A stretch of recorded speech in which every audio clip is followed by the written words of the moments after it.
"I'm calling the cops right now." That's what our neighborhood tyrant yelled at my wife the day she moved in. She was already dialing 911 before we could even react. "Suspicious military vehicle, potential stolen valor," she announced like it was some kind of public service. Less than an hour later, 2 officers stood at our doorstep, all because this self-appointed queen of the block thought she'd publicly shamed the new neighbors. What she didn't realize, she had just accused the wrong person of fraud. I watched as her smug face collapsed into panic the moment my wife calmly reached into her wallet. What Morgan pulled out shifted the entire tone of the encounter forever. Let me back up a little. After 2 long years of long-distance marriage, my wife Morgan was finally home. I'd done everything I could to make the house perfect, the neighborhood was still, the house spotless, and I thought this would be the happiest day of my life. But I didn't count on one very specific obstacle. The woman living 3 doors down of Victoria Palmer was about to turn our dream into a living nightmare. I still get chills when I think of the sound of that military engine turning onto Pinewood Drive.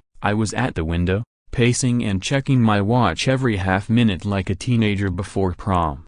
The house sparkled after 3 days of deep cleaning. A bouquet of fresh flowers stood proudly on the dining table. A bright welcome banner stretched across our porch. This was our reunion after endless video calls and weekend visits. Finally, we'd be under the same roof again. I grinned ear to ear when I saw that olive drab truck roll to a stop in front of the house. Morgan stepped out like she owned the place. At 34, she was the image of quiet strength. Years of military service had given her an unshakable confidence. Tall and athletic, every step she took had purpose. When she wrapped her arms around me, it felt like the world finally made sense. But even as she smiled, her eyes scanned the street, alert and cautious. "Old habits from deployment," she'd always say. She laughed as she pointed to the banner I'd hung. But I noticed the subtle tension in her shoulders, ever watchful, ever ready. That vigilance would soon come in handy. And then came the storm, dressed in a pink bathrobe. The slam of Victoria Palmer's front door rang down the street like a starter pistol. She came storming out of her house like a general charging into battle, eyes locked on our truck,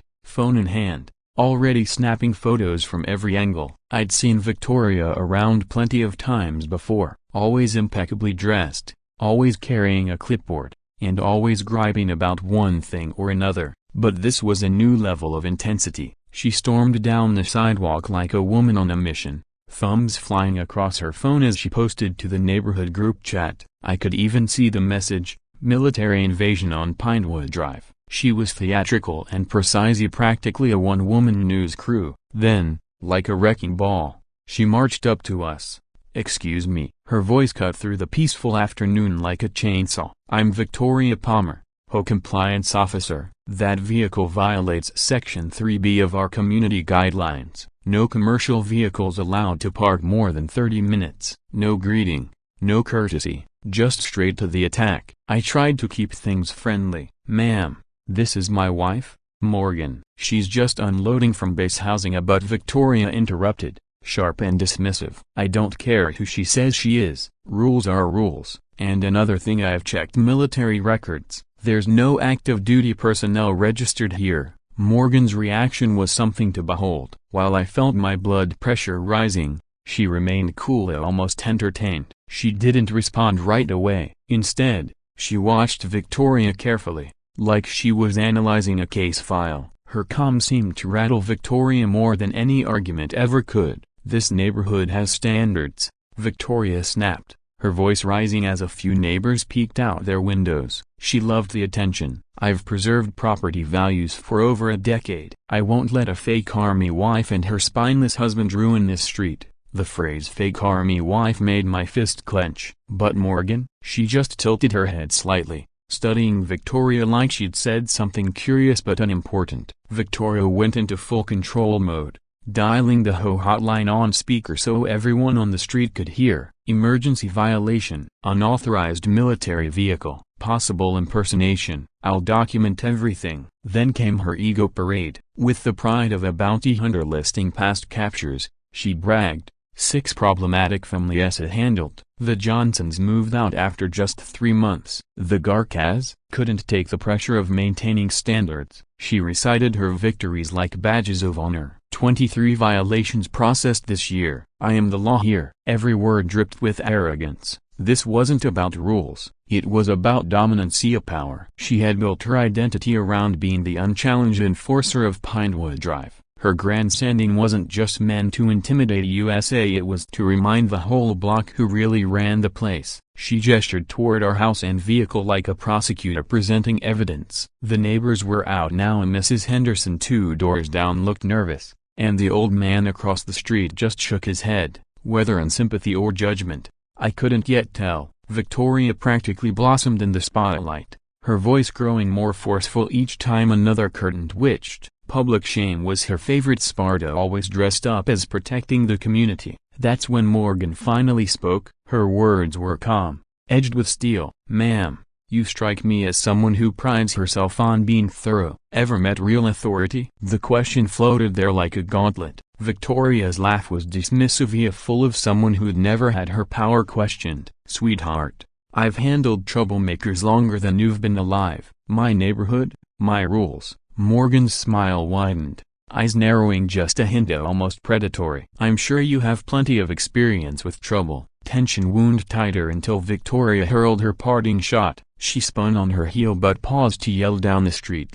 Tomorrow I'm calling the police. We'll see how real your little military story is. As she retreated, Morgan lifted her phone and snapped a crystal clear photo. Victoria mid-rant, face crimson, finger stabbing the air. Why the pictures? I whispered. Evidence, she said, the word heavy with layers. My combat-attested wife was already playing 3 moves ahead. Victoria made good on her threat. At dawn, we heard her pacing her porch, speaking into her phone with all the gravitas of someone reporting espionage. She talked of suspicious individuals, possible stolen valor, and danger to families, as though we were running a covert operation in the garage. One emergency call wasn't enough. From behind the blinds, we watched her dial agency after agency, tax office, fire department, anyone who'd listened to her breathless story about safety hazards and unpaid fees. And she didn't stop there. She took her paranoia to a door like a traveling salesman,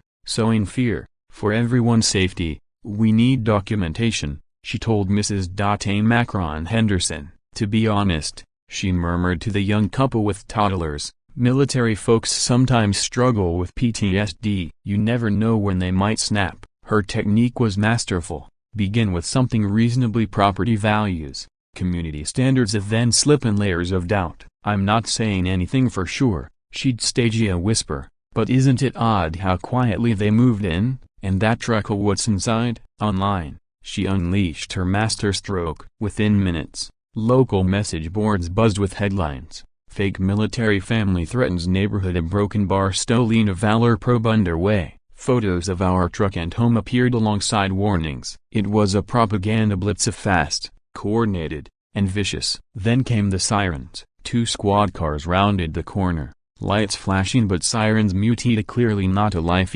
or a death call. Neighbors poured onto their lawns. Victoria positioned herself front and center, the self-appointed savior of suburbia. Officers, thank goodness, she cried, gesturing at our house like an eyewitness to catastrophe. They intimidate the whole street. She pretends to be military, but offers no proof. He cowers in silence. Who knows what she'll do if he talks. Police Chief Martinez, a grizzled veteran of neighborhood drama, stepped out first. Young Officer Thompson followed, posture crisp and by a book. Martinez gave Victoria a professional nod. His tired eyes said he'd seen this show before. Ma'am, he said evenly, we'll verify identities and look for any genuine ordinance violations. From the living room window I watched the whole circus, hands trembling. We had done absolutely nothing wrong, yet I felt like a condemned criminal awaiting sentence. Outside, Victoria basked in the attention, wearing the smile of someone who believes the verdict is already in her favor. My mind raced.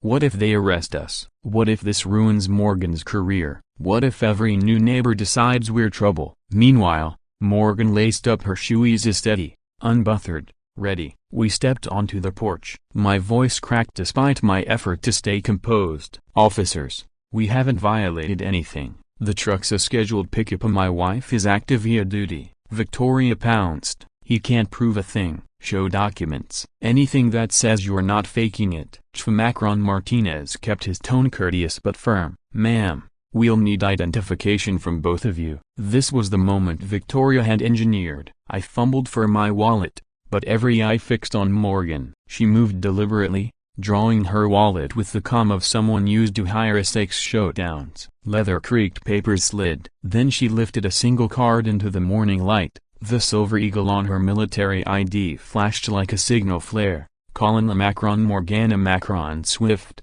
United States Army. Silence swallowed the street. Victoria's expression morphed in slow motion, a smile locked in place, focus sharpening on the card, jaw sagging, color draining. Within seconds she stood frozen, a statue carved from shock. The neighborhood's self-appointed enforcer had just summoned police on a Colonel. Macron Martinez's posture snapped to attention. Colonel Swift, my apologies, ma'am. Both officers saluted crisply, respect radiating where suspicion had been. Beside them, Victoria remained motionless. Real authority stood in stark contrast to her cosplay version of it. Officer Macron Thompson lowered his salute, cheeks reddening. Chief, should we file something for the false emergency call? The implication hung heavy. Victoria had squandered police resources on pure harassment. Gasps and murmurs rippled through the crowd. Did she really call the cops on a colonel? Has Victoria lost her mind? Victoria tried to recover something about forged IDs and deceptive soldiers, but her voice lacked its old edge.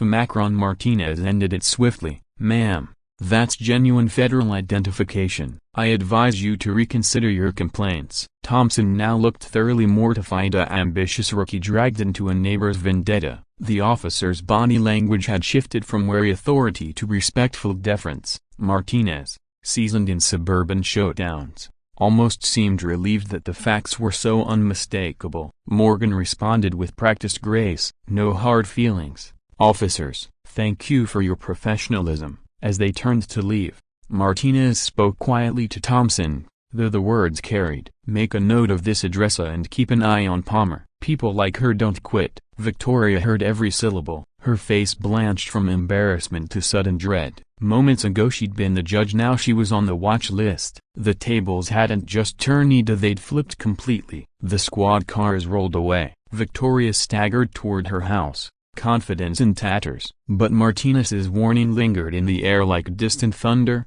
Why did the chief think they needed to keep tabs on her? What do you think? Has Victoria finally learned her lesson? Or is she about to dig in even deeper?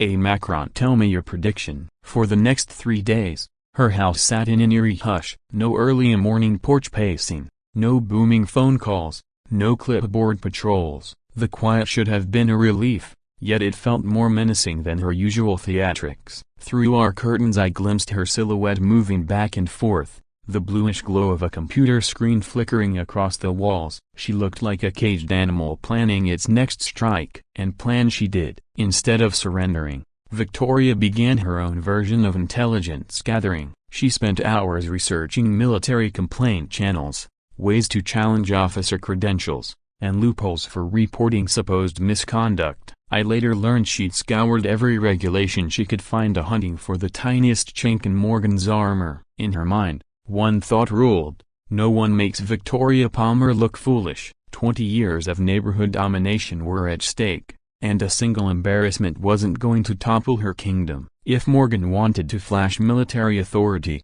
Victoria would respond by proving she wielded power too, or so she believed. The retaliation she unleashed was precisely engineered. She'd memorized our routines: when we left for work, when Morgan returned from her runs, even when friends dropped by. Every citation was timed for maximum disruption. A notice about excessive noise hit the door right as I rushed to an early meeting. A vehicle placement ticket appeared moments after Morgan finished her evening jog. Bureaucracy had become her battlefield. On the fourth morning the counterattack began. 4 violation slips taped in neat rows on our front door like scarlet letters. Macron Macron unacceptable noisy documented at dawn, referencing Morgan's workout playlist. Macron Macron vehicle extends 2.3 Macron inches beyond property line, targeting my parked car. Macron Macron unauthorized signature. A welcome banner requires HOA approval.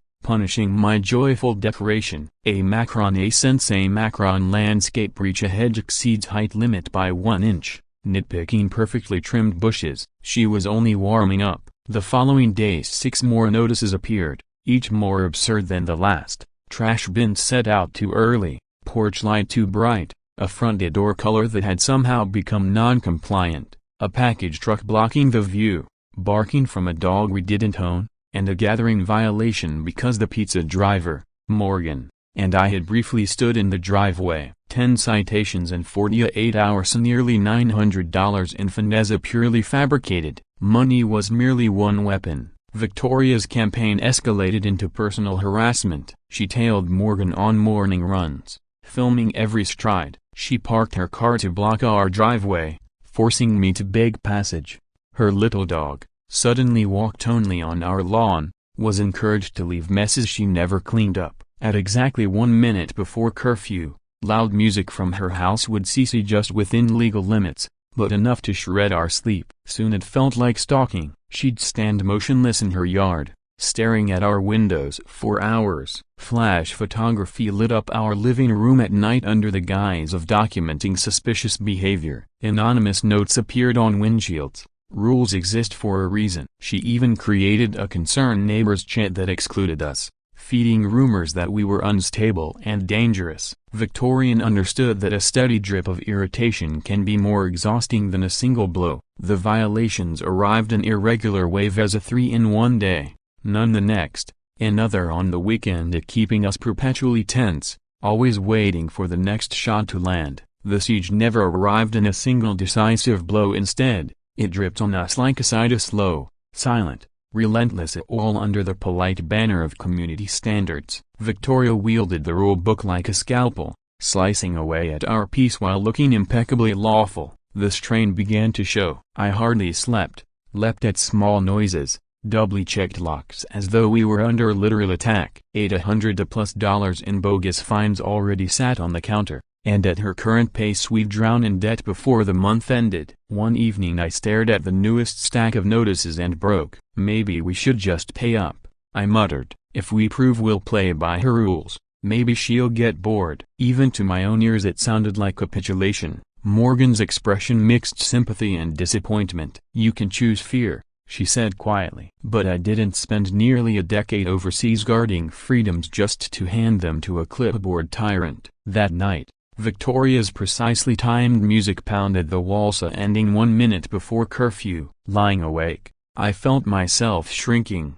becoming the compliant victim she wanted. I even whispered to Morgan that perhaps we should sell the house and start fresh somewhere no bully could reach. Morgan bolted upright, posture straight as in a briefing room. I've stared down insurgents with real weapons, she said. I refused to retreat from a suburban bully armed with paperwork. At dawn she launched her counter-offensive. On her desktop a new folder appeared, Operation Neighborhood, a Macron piece. Camera in hand, she documented everything. Victoria's car parked at fire hydrants, her off-leash dog, the late-at-night music that violated her own ordinance. First rule of any campaign, Morgan explained while snapping photos, know your adversary inside out. Victoria's about to learn what strategy really looks like. We still didn't know exactly how Morgan would deploy that evidence, but I could sense momentum shifting. Victoria strutted into the emergency home meeting half an hour early, radiating victory. She planted herself in the front row, briefcase neatly packed with color-coded folders, greeting each board member by name as though they were old comrades in arms. Linda, Tom, Patricia, thank you for accommodating this urgent session, she purred. Our situation has become untenable. Her tone was measured, civic, almost self-sacrificial. Judging from the smoothness of her delivery, she'd rehearsed it for days. What we face, she began once a small crowd of residents settled, is systematic intimidation by people who think military status places them above our shared rules. With the flourish of a stage magician,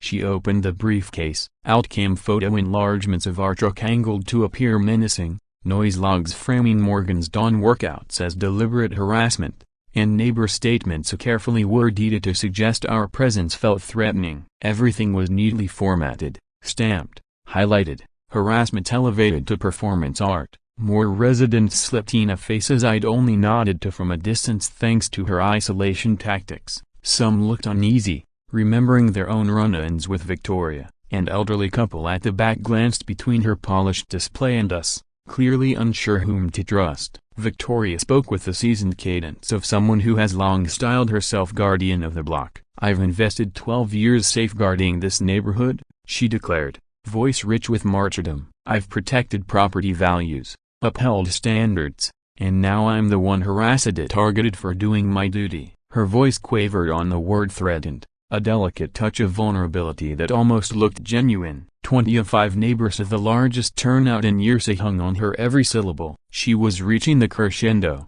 gesturing grandly toward her evidence wall, ready to cement herself as Pinewood Drive's savior. The first time since she'd taken the floor. "You haven't been protecting this community, you've been terrorizing it." The silence in the room was deafening. It was as though the entire neighborhood had been collectively slapped awake. Victoria's carefully curated image, her rehearsed performance, and her color-coded evidence wall now looked like relics of a crumbling regime. Morgan stepped back from the projector and placed her hands calmly on the podium. "I submit all this to the board," she said, her tone respectful but unflinching. "Not to seek retaliation, but to ask one simple question. Do we want to be a community built on fear? Or on fairness?" The board members, who just moments earlier had been nodding in support of Victoria's crusade, now looked stricken. Some stared down at their notes. Others watched Victoria with expressions ranging from disbelief to fury. Victoria, for her part, had frozen in her seat. Her once commanding posture had collapsed into something small, almost cowering.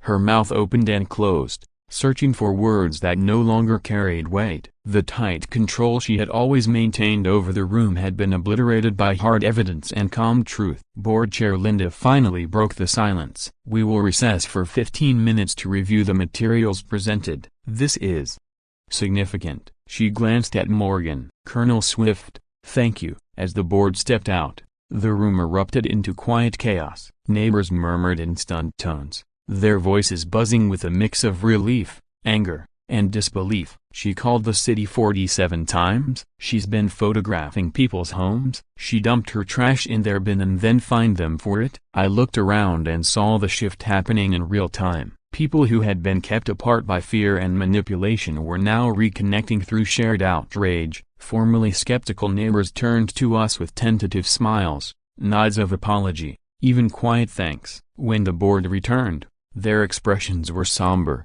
resolute. After reviewing the evidence, Linda began, "We find that Mrs. Palmer has engaged in selective enforcement, harassment, and misuse of HOA authority. Effective immediately, she is suspended from any enforcement duties, pending a full investigation into her conduct." A gasp went up from the audience. Morgan remained calm, but I could see the flicker of satisfaction in her eyes. Victoria stood abruptly, as if jolted by electricity. "This is absurd. You're taking their side? They're outsiders." "I've served this community for years." "And you abuse that service," Linda replied coldly. "The board will also be referring this matter to city oversight for further review." Victoria's face turned a blotchy red, but for once, she had nothing to say. As the meeting adjourned, neighbors approached us one by one, some to apologize, others simply to introduce themselves properly for the first time. A little boy ran up and handed Morgan a cookie,